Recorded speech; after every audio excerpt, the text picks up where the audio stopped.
Everybody has something, is what I like to say. None of us, we can look and see, we think the other has it altogether, but everybody has something. Everybody struggles in some way. Don't you eat any of the chocolate over there. Scene one. I could feel the vibration. Is that two blue steel?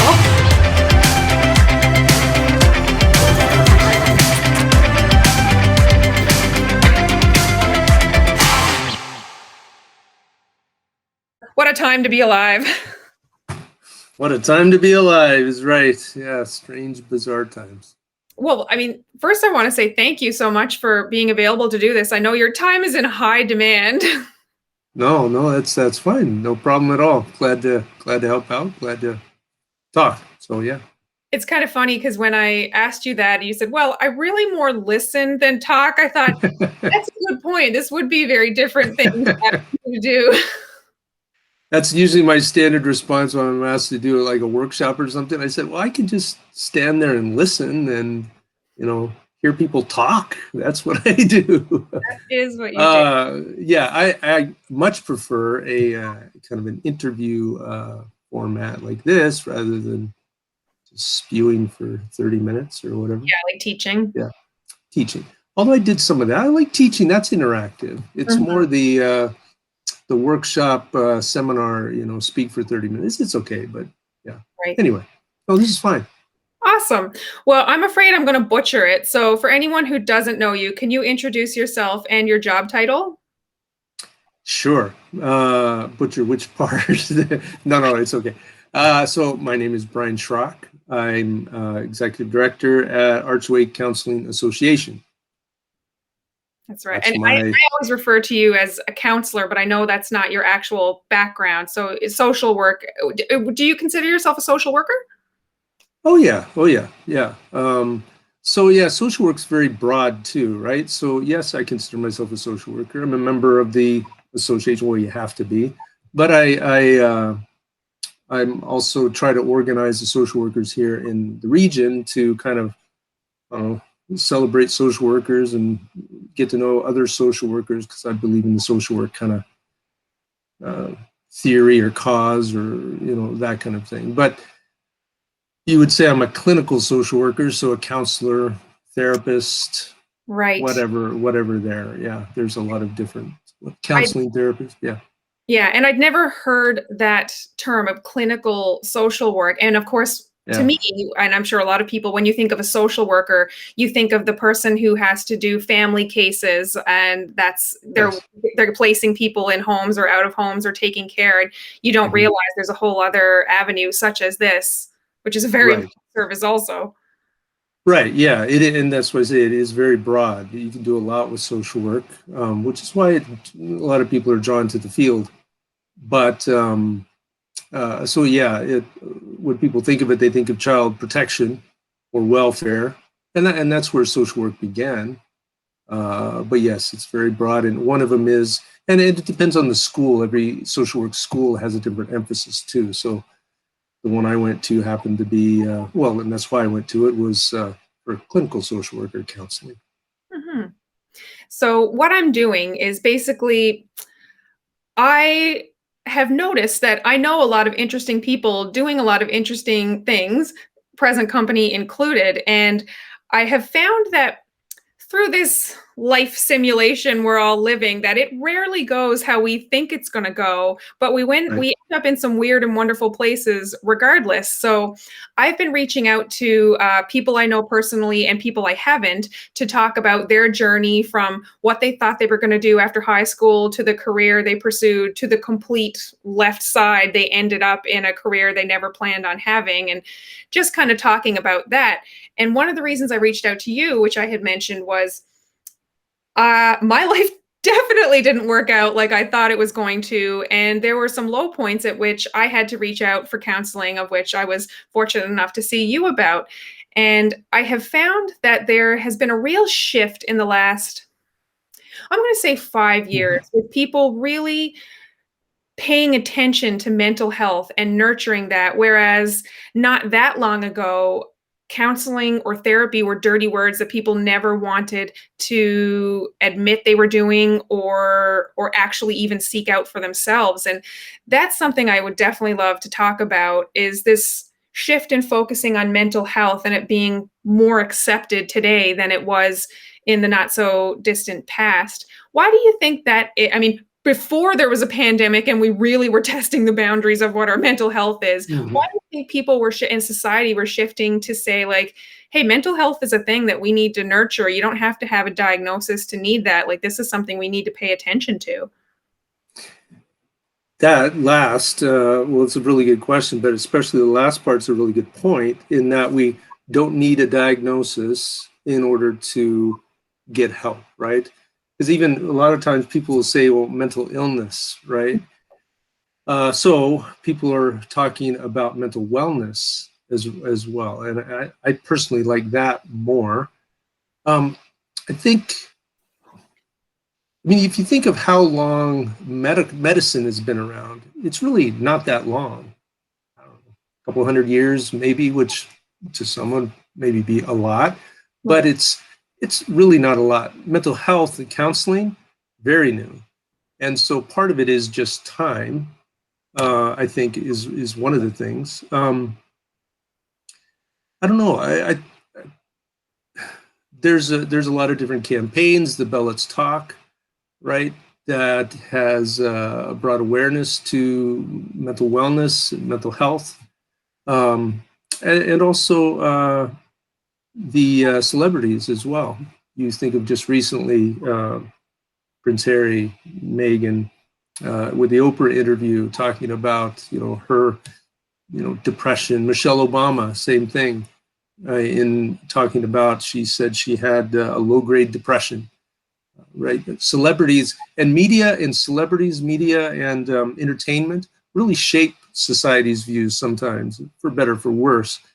So hearing some high-profile people from some of these campaigns, like Bell Let's Talk and others, normalizes it, and I think that's quite new, like you said, in the last 5-10 years, and it just takes time. So as more and more people say, without a mental illness, because we think of depression that causes you to stay in bed for months on end. It's not that. It's just I had 3 weeks where I was just down. I couldn't whatever it is. So it doesn't have to be a diagnosable thing. It could just be a life circumstance, conflict within your home, whatever it would be. Right. I really like that distinction of mental wellness, because that's a big deal. It is. You don't have to have a diagnosable mental illness. It's about your mental wellness, no matter what you're dealing with. And you're right. It is about people who normalize it, and then more people are comfortable with saying, well, I seek counseling, I seek therapy, I get help for my depression or anything that's going on. The more people that reinforce it, the less out of left field it seems, I guess. Yeah, I look on it as it's on a continuum. And sometimes I say to my kids, sometimes you're the bug, sometimes you're the windshield, right? They'll say, how was your day today, Dad? I was a bug today, right? Sometimes some days are good, some days aren't. If you have a string of bad days, maybe it's good to talk about maybe some patterns that are developing, some thoughts that you can't get straight, or circumstance, relationship, or whatever it would be. But if it's on a continuum of wellness, and also I always stress that everybody has something, is what I like to say. None of us, we can look and see, we think the other has it altogether, but everybody has something. Everybody struggles in some way. Now, that doesn't mean necessarily that you have to go see a counselor for that. Sometimes it's helpful, but also just social supports, friends, people we get together with, that confidant, that person that we talk to a lot, help each other out in a mutual way. That's very helpful too. Absolutely. And I know I know when you say that, it makes me think of, I didn't start counseling until I was in my early 30s, and I definitely could have gone earlier, but I was one of those people who felt my problems aren't bad enough, my issues aren't serious enough to warrant paying for this or taking a professional's time away from people who are dealing with what you deem as like crisis issues or very hard issue like abuse and things like that. I feel a lot of people are probably deterred by thinking like, well, my issues aren't big enough to talk about or to justify going. There's a lot there to unpack. One, yes, absolutely. They think, I can just get through that, right? Because I think with medical conditions, that's how we are. A pain in your leg. Well, why don't you just go to the doctor and see why it's there, see why that pain is there, and get it fixed? But some people are very adverse to that. It's like an infected tooth. We put a quote on our Facebook sometimes from a psychologist named Henry Cloud that talks about an infected tooth on its own doesn't get better, right? You have to get to the source of the problem. Then an infected tooth, well, you can't wish it away, right? So you got to address why it's infected in the first place. The whole thing about other people have it worse than me, I would say is I don't know how to address that necessarily, but again, everybody has something. Not a contest. You need right. help. It's not a contest. Sometimes we say, get off the cross, we need the wood, right? It's not, You don't have to be a martyr. You don't have to go through life as a martyr to say, finally, I need help. And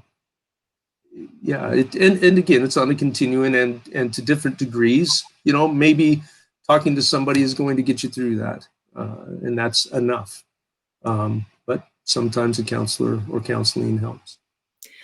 I wholeheartedly agree. I went to counseling for both personal issues, just myself, and I did some with couples counseling, and I found it really helpful to just have a non-biased third party who didn't know you or what you were going through to be able to just talk to, explain issues and feelings and thoughts that you were having, and getting that fresh perspective back. Like the amount of clarity I would get from those sessions it always left me feeling like, why did I wait so long to do this? Or why did I try and talk myself out of it? Yeah. I don't know what it is. Sometimes people say, what does it do? And then first of all, there's a lot of different types of counseling. I never have a really good answer for that, other than it provides a safe space, like you said, to an arena, a space where you can go without judgment, without, like you said, an unbiased third party. So a good friend is good to go to, but they're going to be for you and may not be able to to be unbiased and to they're going to be biased for you. And so going to a neutral third party, a safe place where you can say anything, absolutely anything, and know that it's safe. Safety is a huge issue. Confidentiality, of course, for a lot of people. They felt betrayed in the past or whatever it would be. And there's something freeing to that. So going back to the question of what does it work? I think there's something freeing, something healing in being able to be authentic with another person. So sometimes that's a counselor, sometimes that's a friend or a loved one or something like that. But there's something healing in that. There really is. I can definitely contest to that 100%. Like I said, I wish I had done it sooner. And I'm so glad to see such a shift happening in people wanting to normalize getting help and caring about your mental wellness and not waiting because you feel like it's not for you or not the right time, or all of this. Just focus on us paying attention to our mental health, I think, is such a positive shift for so many people and like culture as a whole. Yes, no, I agree. I'm glad to see it happening, and a lot of that's outside of the counseling realm too, right? Which it's only going to help. Absolutely. Yeah. So talk talking about counseling, if we can bring it back to you for a second, which I know is not how you normally do it, I'm really curious. Is this what you wanted to do when you were in high school? You knew you wanted to go into social work and then specifically clinical social work? Take us back to high school, Brian. Do we have to go there? No, it wasn't that bad. So I really liked science, biology in particular, growing up. And so when I went off to college, university, I thought biology is what I wanted. And so I took I was on the biology track, that kind of science track, but I took, for my electives, psychology, all the psychology I could, because the way the mind worked just fascinated me. And I just found myself really, really liking psychology courses. So I went 2 years, took a year off to live in Florida with some friends, and came back and changed schools. And when I came back, I talked to an admissions counselor about that, and they steered me into social work. They said, probably either psychology or social work. They said you could probably, at that point, and this was in the States, do more with a 4-year social work degree than a 4-year psychology degree. So I said, okay, I'll try social work. And did that. So counseling wasn't kind of on the radar at this point either, but getting into it, seeing what social work had to offer, the different directions you can go. I really liked mental health, again, that part of social work. So out of the 4 years, then worked a bit in psychiatric hospitals like that, saw what the counselors did, and thought, I'll go and get my master's in social work so I can try to do what they're doing, one of those counselors. And yeah, that's how I got into social work and liked it. It's rewarding. It's exhausting sometimes, but it's very rewarding as well. So yeah, I'm glad I fell into this a little bit. Yeah, I can't imagine the toll it takes on your mental health, because from a very small glimmer of what you go through as a tattooer, a lot of people treat their sessions as therapy, and Yeah. they're there for hours. I have had like police officers, first responders, everything, and they're telling me things I am not equipped to handle. And at the end of those days, I can't tell you how many days I've gone home and cried just because like I had to let it out. Right. Yeah. And people say that sometimes. I don't know how you can do what you do. And I always say, what do you do? And I don't know if I could do that. So we're all created for something. And I know that's not necessarily your point, but the other thing I would say as a tattoo artist, or even like, say, persons who cut hair or something like that, where they have a captive audience and somebody who talks, a listening ear is huge. I mean, think of when it's not too often, and the bartender would be another one, right? Of somebody who, uninterrupted time where people just sit and they can talk. I mean, what a gift. And that's what friendship, that's what relationships can give. Good, authentic relationships is good listening ears. Those are, that's what I keep saying during this pandemic, is stay connected. Yeah. Right? That was the kind of the mantra a year ago, was physical or socially distant, I think it said. So I kept trying to say physically distant, not socially distant, right? Yeah. We need to stay connected. Yeah. But yes, it's something for everyone. But I would think trying to do two things, concentrate on your tattoo, because you don't want to hear oops when your tattoo artist says oops. Oh no. Right. Oh no. That, concentrate on that, plus listening and saying, how do you feel about that? Whatever, would be exhausting for sure. Yeah, it's amazing how much, like, a lot of tattooers will joke that we're like tattooers slash I want to say life counselors, because that's not right, but yeah, life coach. It is a little bit, yeah. People do treat that, because you do have people there for hours. Like, we have 6-hour sessions with people who are there, and they might have a piece you might have 4 6-hour sessions to complete, like a back piece or something like that. So it's a lot of time there. And I actually have a TV in my studio so that people can watch and relax and stuff, but it's not always how it goes. And I mean, you're right. There clearly is benefit for people to have someone to listen to them, whether they're able to do anything other than nod or look at them and know that they've been heard. Yes. Yeah. Yes. To have somebody focused on them uninterrupted. What a gift. Yeah. What a gift that would be. Yeah. I almost feel like that's a training skill that should be in schools for people going forward, or even in university level if you needed to have it at that. I just finished a bunch of courses, maybe last year, with Debbie Lawrence here in town, and she does business coaching and life coaching, and it was transformational leadership was the course.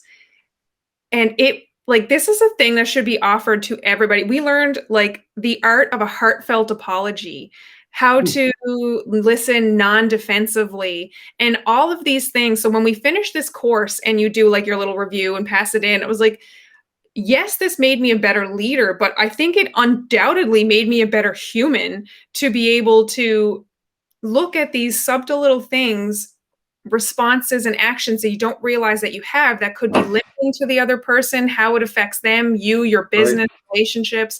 It was truly a transformational class. And I thought, why is this not being taught to us on a skill level? Like, I can learn trigonometry, but I can't learn how to not defensively listen to someone, or how you actually like apologize or communicate with people. It's stuff we really take for granted.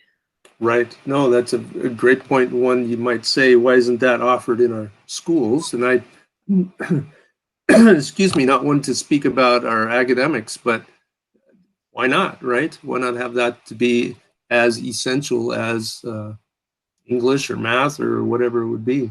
Life skills, right? Those are life skills that you use wherever you are, because you're relating to people all the time. Absolutely. Like, and it was very so relational. Yeah, as I was doing this class, I was talking with my partner who was working out west, and he works on oil pipelines. So he might not be at the same company twice. He gets hired on at this company. When that job's done, you're laid off, then you're hired on another company. And listening to the specific company he was hired on at the time and what he was dealing with from his boss, everything was in just direct opposite direction to what we were learning. Like, it was such a contradiction to what he would come home and tell me the night. It was like, well, I got yelled at because someone else did a job wrong, and then we wasted all this time because they put us in the wrong place, and like this and this and this. And I'm just like, what he should have done was right. class. Yeah, it's such skills we lack as people that I wonder if there'll be this shift in mental health and mental wellness will trickle down to the academics that we're teaching our kids, especially now when it's like they're not in school regularly, and who knows how long this will continue. And it's like, this is stuff that really needs to be taught at an early level and then carried through our education. Yes. And also, because, I don't know, to kind of take that example and kind of expand it a little bit, and I don't know, his boss or whatever, right? But his boss clearly had some growth that he needed to go through. Who knows what happened or whatever. But if his boss had taken that course that you took and could have related to your partner and evidently all the other folks in a different way, the company would be more productive. Absolutely. Right. So you can look at just the bottom line and financially and say, if our people are relating to each other, if our employees are relating to each other in a healthy way, our bottom line is better. It just makes sense. So why wouldn't you have them take that course? Everybody in that company take that course, right? 100%. Like, it's amazing to see how much it translated to money lost and time lost, and what that actually meant for the company because of poor leadership and how it trickles down to every level. Right. Yeah, it was really interesting. That was definitely one of the better courses that I'd taken before. Yeah, sounds like a great course. It was. So, how does it work for, I know this is a really weird example, but I was thinking of actually massage therapists and how they have to take so much in courses each year to kind of stay we'll say relevant or up to on their community. Is that the same kind of thing for you guys within, would you say, the mental wellness field, or just the social work field? Like, do you have to keep coming up with the changing times of Yeah. workforces, of people? So I would imagine, I don't know, tattoo. Being a tattoo artist, if you need to, right? The latest and greatest, maybe that's more. Yeah, that would be more. That'd be different. Here, it's a regulated professional field, and yes, there's professional development requirements. So I'm a member of the social work.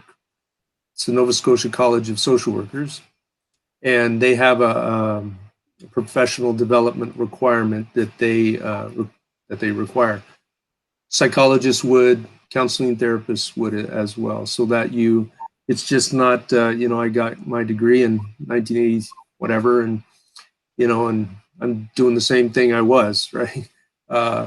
Yeah, there's professional development. There's always an emphasis on learning, on kind of what the literature is saying, some of the research, those types of things. Here, as in other places, I know they do at the hospital and some other places too. Here we have the luxury of meeting together as a clinical team. So we do that weekly, every other week, to discuss issues that we might be having or administrative things, something like that. So yeah, is that answering your question as far as? Absolutely. Yeah, I love personal and professional development. Like, I cannot get enough of it, yeah. whether it's books or podcasts or a course I'm doing. Like, I just crack out on that stuff. Do you have like a favorite thing? Do you like listening to podcasts on certain topics or books or courses? I'll tell you what doesn't work for me is self-directed webinars. Oh, I haven't tried that. Horrible at them. If you have all this time, I'm a procrastinator too, right? So if I have a 20-hour seminar, I'll leave it for the last hour. The thing that works best for me and that I like the most are live ones or webinars where it's scheduled and I know it's a beginning and end, and I block off the time. I'm not much of a reader. Podcasts are nice, and especially, I'm surprised actually, podcasts are just in the last bit kind of revived again. They've become quite popular. So there's, yeah, scads of them then as well. But what works best for me is a scheduled webinar or conference, that type of thing. That's what I like doing. Yeah. I'm kind of surprised you're not a big reader, and I don't know why I made that assumption, but I'm really surprised by that. Well, we might get to some of that piece later, but yeah, no, I'm really not. I used to read fiction a lot. Mm-hmm. I don't know. Maybe it was when I completed the master's degree, it's like, wow, I'm done with reading this stuff. I don't know. Fair. I can understand that for sure. It's like, and even now, it's sit and read a book. I like reading, but to go through a series on Netflix, let's see what they can do creatively that way. Maybe I'm more of a visual person. That's. I love that, and you're very right. If I had to do that much reading for school, which I didn't, I went to an arts university, so it was kind of the opposite. Yeah. I feel like that would probably affect me too. But in that regard, like, I can only read one professional or personal development book, and then I have to switch it to something fluffy that'll take me a little while. Like, I can't do back-to-back professional development books or even personal ones. It's just your brain needs a break. Yeah, well, and you would strike me as a person who has a steady diet of things that feed your brain, right? So, just what you're involved in speaks to that a little bit, right? You're involved in lots, so your brain is going to a bunch of different places too, right? I actually wonder. Yesterday, I saw a post on social media actually from Ryan Reynolds, who had said, "Yes, I overschedule myself an insane amount, and it's because of my anxiety. I can't stop working. I can't stop planning. I can't stop thinking." And I was like, is that what I'm doing? It really made me like stop and go, well, I've never thought of it that way. Like, I don't know why I describe myself. Like, I love having downtime. I love having downtime, but I so rarely have it.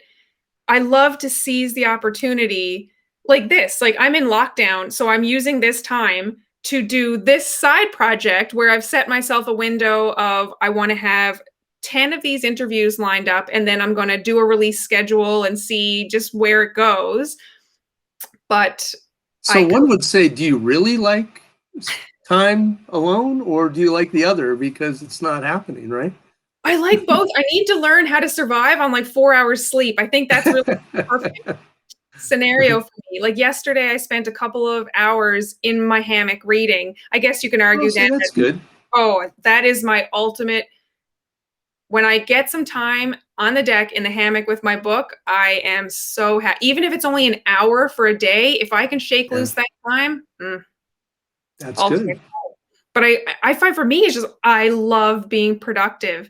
Like I love when I can look back and I said, I accomplished all these things today. I even got my exercise in, like everything. To me, that's just days that sorry, go ahead.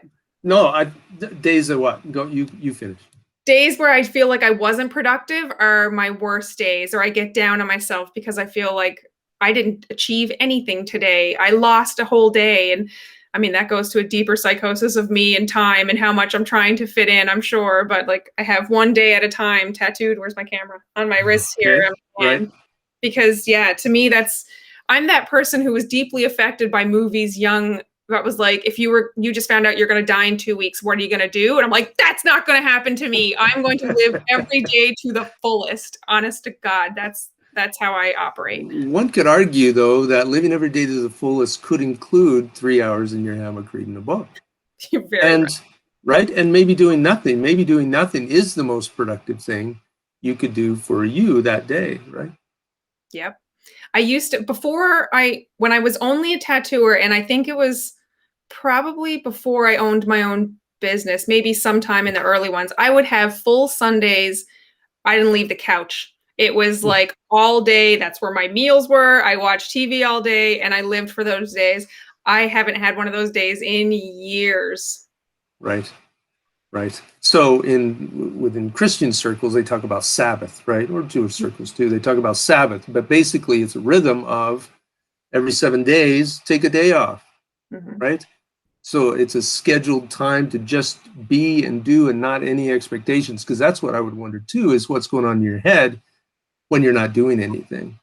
Or, right, you talked about, not being productive and, why can't I, all of that, when I would argue that maybe is the best thing you could do. And that was productive for you as a person.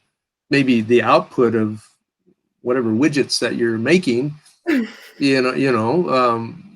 that was low that day, but you as a person, that was the best thing you could do. It definitely has been a work to be gentle with myself. And it's like, okay, I had a to-do list of 10 things. I only got 1 or 2 off of them. Don't have a meltdown. It'll happen tomorrow kind of thing. It's definitely been a balance of being like highly productive to burnt out and then trying to find the balance in between, for me anyway. The balance in between highly productive and burnt out? I think the feeling of being productive, whether it's highly or not, just being productive but not being burnt out, so that I'm existing where I'm happy with what's getting done, but I'm not feeling like on the brink of burnout. Right. Yeah. I think I don't know, it's okay to even, and maybe this is more my personality, but it's okay to not be productive, right? Like what are we, like widgets? We're making more widgets, and I know that's maybe a bad example, but being productive would be producing what and for why, and for I'm not advocating you slow down, but slow down enough so that you're productive and not burnt out. Absolutely. One of the more interesting things I'd seen come out of this pandemic was, so obviously a lot of us in our lifetime have never lived through a pandemic. We didn't know what this kind of response was. We didn't know what this uncertainty was. Probably maybe a month or more into the pandemic shutdown last year, so say maybe April or so, when you started to see things coming up on social media talking about, are you tired for no reason? That's a trauma response. Do you feel like you can't focus? that's a trauma response. And all of these things, it was like, yes, I am feeling all of those things and wondering what was wrong, and then not understanding that it was a trauma response, or that you're experiencing something you'd never experienced before, and you can't figure out why you can't get rid of it, like why you can't get past it. I learned a lot about my own mental state that I didn't know was happening. Yeah, no, it is, and new for everybody. Like you said, we've, as a generation or as a people, haven't lived through a pandemic. And so yeah, suddenly I'm tired. Why? But that's all of those things and all that you were pointing to. And so along with those posts, you probably saw a lot of pay attention to your mental health, and doing kind of those things, because people in mental health, mental wellness were saying, you got to watch this, right? This is going to happen. These trauma responses are going to be real. And they are. I don't know, I've tried to liken it to before. A year ago, I was likening it to Star Trek, when they have yellow alert or red alert, Yep. And you can do that for a while. Your body can do that for a while, but after a while, it just wears on you. Your body's not made for that. It's not made to be on yellow alert, red alert. Or the movies, Batman, the Dark Knight, right? Where there's that, or at least I remember this one from that movie, that kind of hum in the background that was always there, that set the mood. And you were, for me anyway, I was just on edge that whole time I was watching that movie. It was like one of my favorite movies, but so good. Yeah, so good. But it was just exhausting after the movie. I was like, I'm exhausted. It was because it was I was just anxious the whole time. It was keyed up the whole time. And that's what was happening with the pandemic and social isolation, and everything was new. I remember, I don't know, maybe we're getting off topic, but going through the grocery store a year ago, remember that? It was, it's traumatic. Even now it's weird, don't come close to me, right? You're going down the wrong aisle, that kind of thing. Yeah. Oh God, that was the worst. I was so bad for that. Like, I just oh, it's right there. I need that can right there. Do not make me go back to the then you go backwards through it, so you're pointing the right way anyway. So, yeah. So or at least I do. Yeah, no, I feel that really in my soul. But what you talked about, seeing those things about trauma responses and why you were feeling this way, that's what really keyed me into my focus on productivity. Was I kept seeing a lot of people posting screens or stuff from professionals going like, it's okay if you weren't productive today. And I'm like, is it? But I mean, not quite that bad, but that was when I really started to clue in on how focused on productivity I was or am. And I still am. It's that's okay. Yeah, right. It is, but I feel like I never really focused on it until it was pointed out through for this kind of trauma response thing. And now I'm more aware of it, which I appreciate also. Yeah.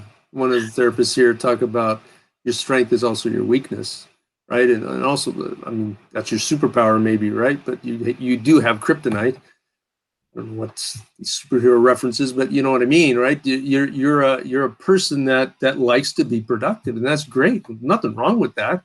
No. Until there is, right? Yeah, until it's too, well, it's like anything. It's moderation, right? You can take it too far to the extreme, no matter what it is. Yeah. And to pay attention to what you're telling yourself if you don't get everything on your list, if you only do 2 out of 5. Right? Yeah, being gentle with yourself about it. That's the hard part. Not a failure. You kind of, when you were talking about how the uncomfortableness of the Dark Knight and how they set it up to be that way, it made me think of, while I was seeing you for counseling, The Marriage Story had come out on Netflix, and it just made me think about how many things resonate with us and trigger us. And I remember, I think we watched it in the same weekend, because when I came in to my next session, I said, well, I watched this show and I was so horribly triggered. And you said that, I watched it. It was insane. It's amazing to me the power that things like that have, because I'm watching another show now on Apple TV called Trying, and it's a phenomenal show, but it hits me emotionally in ways I didn't expect or know were in there. And I find it so fascinating. Interesting. What's it about? Trying. It's about this couple in their 30s in the UK who decided to try for a baby and then found out that she can't conceive, and now they're trying for adoption. So it followed them through their trying to conceive and then receiving that news and dealing with it, and then what do you do then? And now they're applying for adoption and the long process of that, to the point of now they've been approved and now trying to find the right kid when there's so many people in the same boat. Oh. And I get goosebumps now just talking about it. Like it's so crazy to me how shows can tap into feelings and emotions you might not even have realized that you had. Right. Yeah. Very emotional. And maybe that's why I don't read and I watch Netflix. I do like, I don't know. It's like again, another topic, but there's a resurgence of these series, right? Which used to be a 2-hour movie. Now they're drawing them out to 10 episodes. Yes. And they can delve more into the character development and the emotional side of things so much better. But yeah, obviously it tapped into something. It's to be aware of. Yeah. I kind of want to throw it out there on social media myself. I was like, is this happening to anybody else? Are you watching something that you're enjoying and then you're bawling and you don't know why? And it's not because you're not I don't know. Just like, it's crazy. Same with, I remember when the, what was that movie? It was years ago now. The Breakup with Jennifer Aniston and Vince Vaughn. I know so many people who watch that as couples and were like, can't watch it, can't talk about it because they resonate with the characters, and it just ends up being a fight. So I find it so funny when these things are like, is it too close to reality, or like right. happening? Right. I was just was thinking of another. I didn't know if that's what you were going to say. In Treatment, Gabriel Byrne, Byrne, a long time ago. Or not long, 10 years ago. It was an HBO. He did something called In Treatment. They're resurrecting that. So it follows a therapist. It's fictionalized. A therapist with, I think, 4 people, and follows them through their therapy. Anyway, so that's another therapy one you can check out. I think that's HBO. But too many streaming services. Yeah. And then you have to upgrade. Like, I hate that whole HBO. Oh yeah. Like, I'm already paying you for this subscription. Give me the good. Exactly. Yes. I'm curious where with these streaming platforms, and like you said, how they would take a movie and now it's a series where they can develop so much more, where we're going to see it going with, if we're going to, I mean, I guess it always has been about appealing to human emotion experience. That's pretty much the essence of television entertainment and movies. So curious where it'll go from here for sure. I think again, very off topic, but I love movies. Me too. I love where it's going. I really do. I like the possibilities that are there. I don't want to ditch the theater, because I love going to the theater. I do too. I miss that too. But it's interesting to see. Yeah, it'll be interesting to see where these streaming platforms take storytelling, if you want to say, through cinema. Mm-hmm. Yeah. One of the other topics I wanted to touch on, I'm almost kind of scared to bring it up now because I don't know how loaded or long it's going to be. But when I had approached you about this, I talked about possibly doing a 2-topic thing, because the other thing I really wanted to talk about was divorce and the stigma of divorce. So, and it ties into mental wellness very much. Myself, I'm divorced, and I feel like I've carried that for a really long time, like a black mark I have on myself that I cover up with makeup, but every now and then I've got to tell people about it, or you have to tick it off on a form, or things like that. And I know that in this day and age, especially, divorce is such a common thing. And I mean, it's not a good or a bad thing. It's just a fact of life. I find I wonder what that stigma is that we've created to feel like, why, or maybe it's just something for me, but I feel like it's such a label that we put on ourselves. And why do we feel the need to do that? Like, why can't you just, it happened, it's over, move on, fresh start? Why do we do those things to ourselves, like feeling like you're carrying a label of divorce? That's a really loaded question. I apologize. That's fine. You can ask it. I just won't answer it. That's okay. Fair. It's a very good question. I think it's huge. Like when you said you might want to talk about that. I thought about it, talked about it to others, and it's society. We like things kind of. When you grow up, you think, I'm going to get married, have kids, and live happily ever after. That's the norm, right? That's the usual kind of thing. I'm not saying that's right or that's for everybody, but that's usually the norm. And so when that doesn't work, then it's outside of the norm. And anything outside of the norm is sometimes very hard to wrap your head around, and it's different. Somebody with a disability is outside the norm, and so they're looked at kind of weird, different color skin, same thing, right? A dominant culture, or whatever it is. So it's singleness, because I was thinking of that when you were talking about that too. So much is geared towards couples, right? So I don't know, years ago, people would just be miserable and stay married. Now it's more acceptable. And so if they're miserable, they get a divorce. But nobody goes into divorce thinking that they will fail, right? And that's it, right? And that's the word, right? And I said that purposely because you think of it as a failure. You failed somehow, where people don't know the whole story at all. Multiple reasons why couples break up. Multiple reasons.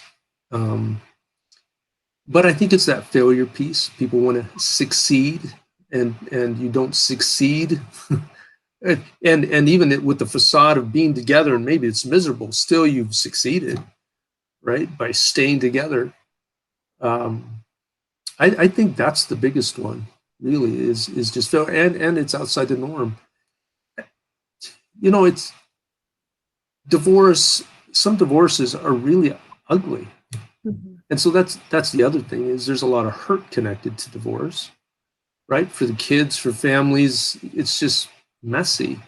Sometimes it's not mutual. Pardon me? Sometimes it's not mutual, so they kind of level of acceptance. No, exactly. So there's that as well, right? That there's a lot of tragedy, a lot of hurt, a lot of anger, all of that connected in with it. So sometimes you don't want to talk about it. It's that hidden thing that you'd rather not say. So it's that uncomfortable thing. He's divorced or she's divorced. Don't bring it up, though it's a hurtful thing. Instead of being okay to just talk about it. Yeah, it happened, and we can talk. It's funny you say that, because I have this weird reaction in between. So I guess what brings this up for me now is that, so I've been in a relationship for a little while now, a couple years, and he asked me to marry him, and my instant reaction was like, oh God, how do I tell him all this stuff? How do I tell people we're getting married again? Like, just that there was all this stigma to it, and to the point where I felt we had to, like, I needed his family to know that I had been divorced. I don't know why I felt that way, but to me, it was like, I felt like I was keeping a secret. Like, little secret. A dirty little secret. Like, if I didn't make it known that I've been through this isn't my first rodeo. I don't know. Like, it was very strange. And when I had asked him, could we please tell your family? He was like, why? I was like, because I feel like I'm hiding something otherwise. Like, I felt like it had to be out there, and then I never wanted to talk about it again, but it had to be out there to move on, sort of thing. And I found what I would say to myself was so much worse than I would ever say to anybody else. If I had a friend come up to me and say, like, well, I'm getting married again, I'm divorced, oh my God, it would be like, who cares? But for me, I still haven't made up, like, this is the most public announcement I've made about being engaged to him, because in the back of my head, I am dealing with, like, deep shame about having another marriage under 40. It's like, what am I, Elizabeth Taylor? Like, that's where my head goes. And I found the psychology of the whole situation so bizarre, and wondered, like, do other people feel this way when they're going through it? Or why are we just so hard on ourselves and say things we would never say to another person? That question's a good one as well. The negative self-talk, right? Around just we're our own worst critic. I it would be interesting for people to pay attention to their thoughts and just record them for a day on Oh, what they say to themselves, and then think, can that be changed? So that's part of counseling as well, is changing the way we think so that helps to change the way we feel and behave. It's cognitive behavioral therapy. So helping to change those negative schemas, if you will, in your brain, those negative thought patterns is huge. And it affects us physically, physically, psychologically, physiologically. And if we can reframe those things, so getting to, it might be helpful for you to get to why it's on social media now, so it's around the world, why you felt that it was a dirty little secret, right? Why it was important for you to know. I mean, did you feel like damaged goods, right? That you carried a big D on your, yeah. scarlet D on your chest here, kind of thing. And then why? Asking some of those questions would be good to writing them down and then kind of looking at them, saying, well, is that true or not? Like you said, easy to say to somebody else, hard to believe and live out for yourself. Absolutely. Yeah. I'm really intrigued by the idea of people writing down the thoughts that they have in a day to see what it actually reflects when you look back at it. I think that would be hugely eye-opening. There was one study, just came across, studies, I don't know how they get their stats or whatever, but so it's more the point than the actual numbers of, there was, tens of thousands of thoughts that go through your mind a day. So one study said that 80% most likely are negative. About 80%. Wow. That's a lot. And even if it's close to 60 or over half or 30, why do they all have to be negative? Or any, have to be negative? It just doesn't make sense. Why do we do that to ourselves? And a lot of times in counseling, I'll say, what would you tell a friend in this situation? Right? That's And true. mhm, It wouldn't be this. You would never say to someone what you say to yourself, mhm. because it's never, well, I won't say it's never positive, but yeah, it's just such an Rarely. overstimulation. Yeah. Yeah. Yeah, because it's cruel. Why you'd be cruel you wouldn't have many friends if you said the same things you said to yourself to somebody else, right? Maybe So that's why you don't. Yeah, you wouldn't have many friends. It's a lot of times those things are instilled in us from little on up, so that's not always the case necessarily, but childhood plays into that, and sometimes if we weren't um, if that wasn't modeled to us, or if we weren't talked to in a positive way, sometimes growing up, we're going to carry that voice with us. yeah, Yeah. we definitely see the worst. Like I think I might be the only divorced person in my family, even my extended family. And I think of my sister. So her husband is one of four. They're all married, and then my sister and I are the only siblings. And I think of my nieces who they've only known everybody to have a partner except Aunt Alicia, who's just had people come and go, is what it feels Yeah. like. I'm really curious to hear when they get older, like how they viewed that when they have so much stability everywhere else, where it's like aunt and uncle, and that's always been the way, but not me. I wonder, like, do they even notice that? In my head, I tell myself that they do notice that, but they may not at all. They might not at all, right? And that's, if you would write that down and then or just acknowledge it like you just did. You just said they might not know that at all. They might not think that at all, but we think they think that. It's Yeah, yeah, we are our worst enemies for sure. 100%. This is Yeah. all of this focus and the professional development and networking and stuff I've been doing, and so much focus on being gentle with yourself and paying attention. And in me, I've noticed such a difference over this even last 6 months. Like even just the other day, I posted a photo on social media that's not something I would consider a flattering photo of me. but I posted it because my partner took a picture of me on the beach, and I looked at it and I immediately started to pick it apart. But I clicked really quick to go, oh my God, what am I doing? I would never say things on a friend's post if they posted that picture. And I was able to like recognize I was doing it and stop doing it. It's not that I don't still feel that way, but I immediately recognized this is not a healthy behavior. I would never say this to someone else, and I need to stop it. Yeah. And that's slow in coming too. Just today I was on a news site, and it had one of their commentators talking about the what was happening in Florida with the school changing the yearbook pictures, right? If they had too much cleavage or bare shoulders, that kind of thing.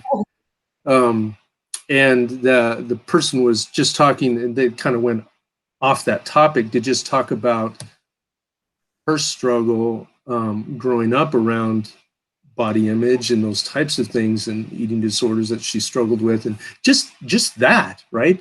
That's so new. That's a new way of thinking, because it used to be that we had to be like society, right? You had an ideal in mind, right? Whether it was that, that model or whatever it is. And again, media and entertainment, they push that and then shape the culture. And there is that shift that's happening. It was just interesting to hear her talk about that, especially around that recent thing around what happened in Florida with them changing the pictures in the yearbook. There's definitely a huge shift happening. And I mean, you see that in media everywhere, where companies are choosing to be more body inclusive instead of using the ideal. And I love it. I love seeing real bodies in my feed. Right. And I love when people comment on things I post. It's like, yes, it's more real life. Oh my God, it really is. And I think about how much time I spent being angry and hating myself growing up, and that my body wasn't like this and I wasn't successful enough, or whatever the measure was you felt you were failing at, and how much more acceptance and inclusivity we're seeing today. And I hope that's the world my nieces are coming up in, where they won't be punishing themselves in the mirror because they have some cellulite on their legs. Right. And if we continue to talk about it, but it's just like, it goes back to reducing the stigma of mental health, reducing the stigma of divorce, reducing the stigma around body image. It's as people continue to talk about it, as we educate, little on up. I think of that often with follow me here, but seatbelts, right? It wasn't a thing. Now people don't even think twice about seatbelts. That's right. My father, Dad, put on your seatbelt, right.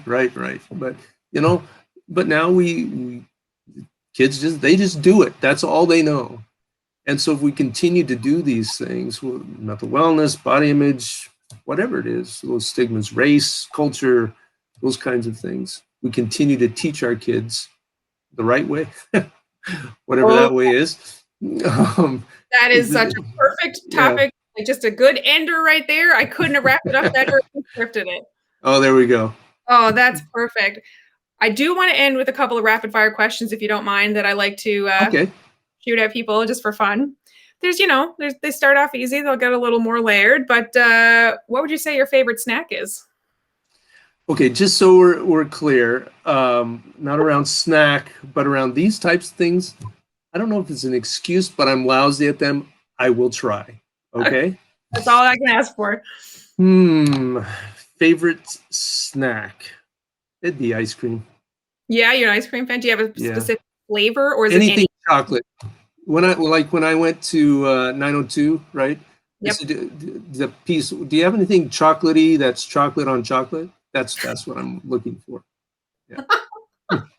I love that you walked in with that description. Oh my God. That's excellent. And I totally feel that in my soul. I'm a chocolate fan as well. They do great ice cream there. Yeah. They do. I haven't been now since we moved locations, but that's a good kick in the butt to get over there sometime this week for sure. Yeah. What's a piece of career advice you would offer to people who might be considering getting into the counseling or social work field?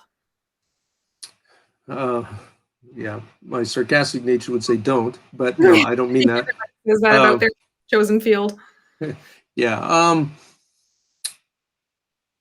If you want to be a counselor, great. Then be the best counselor you can. Try to find a school and a career. So like there's different. I don't know how detailed this isn't rapid fire, but there's three there's psychologists, there's social workers, and there's counseling therapists. Find the track that gives you the most that's broad enough, that gives you the most influence, I guess. So social work's kind of a psychology. There's more there's more coverage with insurance, that kind of thing, right? And so you want to do it so it's as broad as possible and as accessible as possible for people, especially in this province, because we're small here. That's right. Yeah. Makes sense. Less resources. And if you're so specialized, yeah. And don't do it just because you like talking to people and people come to you, and that's kind of thing. You could be a bartender and do that, right? You could be a tattoo do that. You could be a tattoo artist. Perfect. Because you need good boundaries. You have to have that good boundaries as well. That's another thing that is coming up a lot. And I know I've been working on myself in my career and personally, is finding my boundaries and exercising them so that I don't feel like bile is coming up in my throat by telling someone no. Right. Learn to say no. No is a great lesson to learn. Absolutely. This one's a little different in your field, because I realize, like, for me to say, oh, what's the biggest mistake I've made in my career? But what I want to ask you is, what's the most important mistake you've made in your career, or lesson you've learned maybe in your field? That's a good question. I'm going to maybe think of the memory thing. A lesson, the biggest lesson. So you can edit out some of these. I definitely can. Don't even worry about it. Pauses or not for the blooper. Oh, we've had kids run in. It's like, click. Can we come back to that? Sure. Okay. Come back to it. Who inspires you? My kids. That's so corny, right? No, it's good. But truly, that was the first thing that came to mind. My kids do. It's amazing to see what they do. Yeah. That's something I wanted to touch on earlier. I thought of, you get people who are like, I'm reminded of the Jerry Seinfeld skit when he was dating massage therapists, but he couldn't get a massage at home. Do you find that was just on, wasn't it? Probably. Do you find you go home and either your kids or your spouse are like, they want to talk and use your listening skills and stuff, and you're just like, no, it's the opposite. It's the complete opposite. It's don't be a therapist. Just don't be that, right? Right. Yeah. Don't analyze this. I'm just venting. Don't analyze me. Stop doing that. Right. It's the complete opposite. So what am I supposed? I never have a good answer. What am I supposed to do then? If you don't want me to listen or analyze or whatever, then what am I supposed to do? Right. Yeah. That's a good answer. I like that one. Right. Just walk away. Just walk away. And that brings us back to the last question, of which we've had. Okay. Mistake. It could be learning experience, like my biggest. Okay, so my biggest learn. I'm thinking the boundaries one again, of being clear around boundaries so that there's no questions. I think the biggest thing for me is trying to make things, especially relationship, what the therapist-client relationship is, keeping that black and white. Mm-hmm. And trying to, it's hard to not have gray, but as black and white as you can be, as clear as you can be around that, long term, that'll serve you well. I'm not sure if that's a good answer there, but that's a learning that has really helped me, I guess. The other learning is from a supervisor I had very early on that basically said, do whatever you need to do, so training or whatever, to help you manage your own anxiety so you can be more present for the client. So that's a learning that I was like, oh, that's helpful. because then the training can come out, right? All the knowledge that you have. But if you're anxious, being with somebody, that's not going to serve you or them well. You're right. That's something I never really considered. Like, you can't be sitting, like, so many of us go to work and I'm like, I am just off today. Don't talk to me. I'm going to sit here and do my job. You can't do that as someone who's Not so counseling. much. Yeah, like, Or it's harder to hide for sure. There might be days you're less on, but yeah, you just got to be aware of that. And certain times of the day where you're less on, just try to not schedule as many clients in. Yeah. right. Well, thank you so much. I Thank greatly you. This is appreciate fun. I know. I feel like I just got my own therapy session there to work through this. But I'm a big believer in sharing my experience with people, because if it makes even one person feel less alone, or like there's someone else going through it, or they understand. That's And huge. I think it's great. I think it's great what you're doing. Again, how to reduce that stigma is exactly what you're doing. So good on you. thank you so much. All right. Thank you. I hope I hope I get to see you again on a more casual level. But I actually, if people did want to, if they were interested in reaching out to counseling services, not necessarily your own, it might be a good thing to pop in there. It's like, what would you encourage them to do if there's someone who wants to look into getting counseling or therapy sessions for themselves? Where do you even start? Yeah, well, I mean, really, the internet would be one. Calling 211 would be another. Talk to your family doctor. I think talking to a lot of with counseling is finding somebody that you can relate to well, and that you can feel comfortable talking to. And not everybody's that for everyone. So asking a friend, getting a word of mouth referral, that's usually the best. Have you been to counseling, or if you know somebody that's been to counseling, can they recommend it? There's a lot of good counselors in town. We're blessed with that. So yeah, just ask around. Perfect. Well, thank you so much. I hope you have it's like, it looks kind of sunny outside where I'm at now. Could downpour at any moment, but I really appreciate you taking the time, and it was really nice to have a chat. It was nice being here. Thank you for asking me. No problem. Enjoy the rest of your week, and hopefully I'll run into you somewhere in person soon. There you go. Thank you very much. All right. Take care. All right. Take care.